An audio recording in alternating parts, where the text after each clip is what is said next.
Everyone in the village of Edior knew old Raman. He was a gruff man, always frowning, always grumbling. He lived alone at the edge of the village, tending to his garden. Every morning Raman walked through the village, his face like a thundercloud, his lips muttering complaints. These noisy children, he'd grumble, shaking his head at their games. These lazy shopkeepers, he'd mutter, passing by the marketplace. No respect for the old ways. The villagers, in turn, knew to give him a wide berth. "There goes Grumpy Raman," they'd say, shaking their heads. They called him ill-tempered and difficult, but no one dared to say it to his face. Raman, with his quick temper and even quicker tongue, was best left undisturbed. One day, little Mooney, known for his boundless curiosity, dared to ask his grandmother about Raman. "Why is Raman always angry, Patty?" he asked, his eyes wide with wonder. His grandmother, a woman who had seen generations come and go, smiled knowingly. "Sometimes," she said, patting Mooney's head, "the loudest bark comes from the kindest heart." Mooney puzzled over her words, not quite understanding. He saw how Raman scowled at everyone, how his words were always sharp and cutting. How could such a person have a kind heart? It didn't make sense.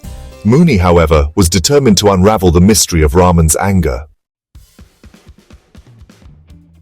Over the next few days, Mooney started observing Raman. He noticed that Raman always left a basket of fresh vegetables at the temple doorstep every morning. He saw Raman helping a stray dog with an injured paw, his gruff exterior melting away as he gently bandaged the wound.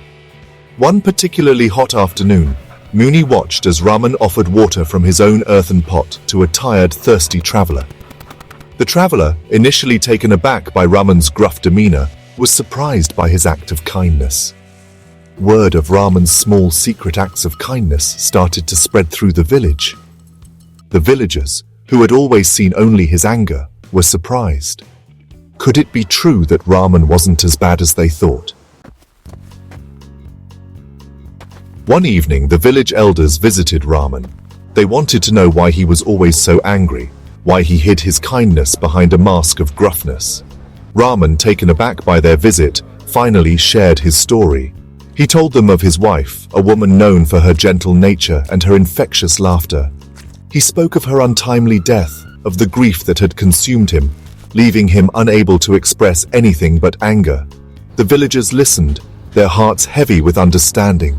They finally saw that Raman's anger wasn't a choice, but a shield, a way to protect himself from the pain of his loss. From that day forward, the villagers of Edior no longer saw Raman as the grumpy old man.